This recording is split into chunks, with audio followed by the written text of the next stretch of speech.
red ankle bands. Hazewinkel comes out firing. Obenson, I mean, his name sounds like one in a Star Wars movie, but he'll be competing. He's competing in his third NCAA championship. Has never placed as an All-American, but he won the Eastern Wrestling League the last 2 years. He's a good wrestler, Jeff. He pinned Gabe Flores from Illinois in the second round.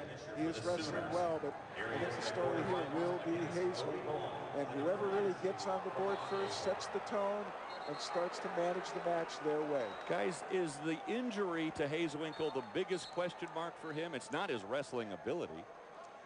I believe his knee injury isn't bothering him as much as people might suspect. I think mentally he needs to overcome the 3 third-place finishes in a row and get the mindset to stay focused on the big goal of winning the championship. I think you're right, Jeff. It's all mental right now. That's the biggest hump he has to get over, because he is super in every position. He's really experienced, and there's no reason he can't be on the top when it's all over. Out of bounds, so they'll restart in the middle. Still no scoring in this match. In fact, no scoring on any of the matches in the quarterfinals so far here at 125 pounds. Arm drag by Blanc here, and he's going to get the score. No back points, and so as a Hazewinkel kind of escaped out of there, but he's fighting that potential tilt by Blanc. So a 2-0 lead right now for Obenson. 2-0 the score. First of 3 periods. There's an escape that's worth 1 point for Hazewinkel. Give Obenson credit. Came in, not intimidated by Hazewinkel, wrestling his match.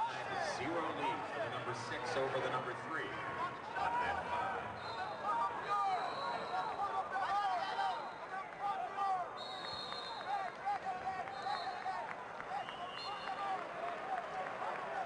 Hazewinkel's keeping the pressure on right there with the 2-on-1. But see that lower level by Blanc. He does a nice job of lowering his level. Both on the play now.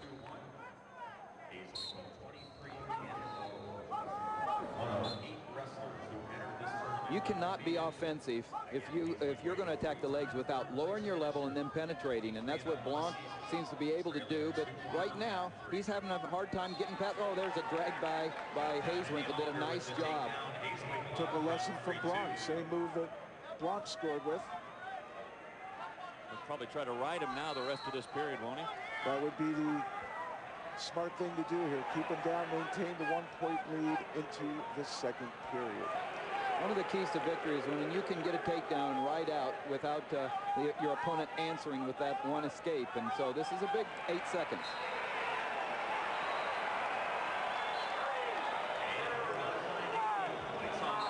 Hazewinkel does get the ride out and the riding time that goes with it.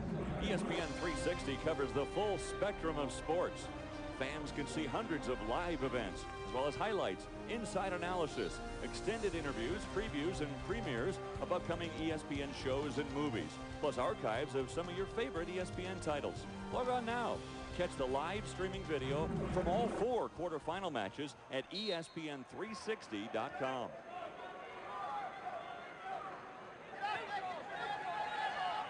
If you can log on now, if you have access to your computer, great idea to do it, because you'll not just see one match, but you'll see all 4 at the same time.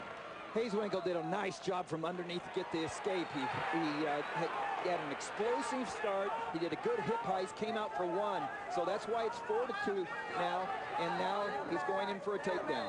Looking for that other leg. Blanc spreading that right leg, trying to keep Hazewinkel from grabbing it. Hazewinkel taking his time here and trying to keep him in bounds. Just score.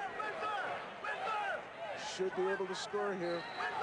He's got the ankle. He's got the ankle. It's 2. There you go. There it is. 2 points just awarded to Hazewinkel, who now leads 6-2. And despite getting scored on first, Hazewinkel didn't panic, maintained composure, and is now executing his game plan. You're looking at a young man who was 140-0 in his career in high school at Pensacola Christian Academy, and his dad, David, and his uncle Jim both competed in the Olympics. Greco-Roman wrestlers. His dad still coaches, right? He was his high school coach, and they still coach at the Marion Military Training Institute. Hazewinkel, good pressure with his leg ride, looking for back points. There they are. There they are, adding up some back points. You see the referee's hand moving, he's counting it out.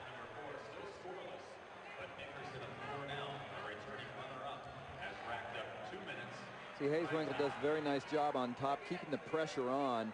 Good back pressure, arching back pressure, looking to turn Blanc again. Got 3 points for that near fall. Now a commanding 9-2 lead. And getting more back points. One thing about Jack Spades in Oklahoma, they always come ready to wrestle in the NCAA. They might have a mediocre year in dual meets and other tournaments, but when it comes to the NCAA, they seem to rise to the top of their competitive level, and Hazewinkel looking good and leading the way for the Sooners.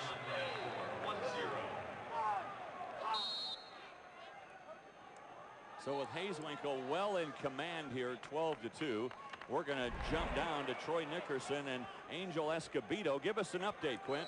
Well, my updates on mat 5 with Paul Donahoe of Nebraska. He's up 7-2. First period takedown and overhead cradle. He led 5-0. And the 6th seed looks like he's cruising here against Tanner Gardner of Stanford. Meanwhile, Troy Nickerson in a dogfight. He's up 1-0 with riding time, Dave. So Nickerson, you see him from Cornell. You can see the Cornell on his singlet. And he's also wearing the red ankle bands. And that's Escobedo from Indiana. 1-0 the lead for Nickerson. But again, he does have riding time of almost 2 minutes. And Nickerson suffered early season injuries, really didn't join the lineup until January and started wrestling there, and he's been wrestling well. Troy Nickerson in the red ankle band there was the 2006 NCAA runner-up.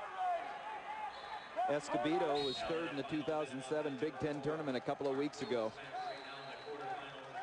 Nickerson, the only 5-time New York State high school champion out of Shenango Forks, Section 4 in New York. Less than a minute to go in this third period. There will be a riding point for Nickerson. He has enough riding time built up now that Escobedo cannot erase it. So for all intents and purposes, the score is 2-0 in favor of Nickerson.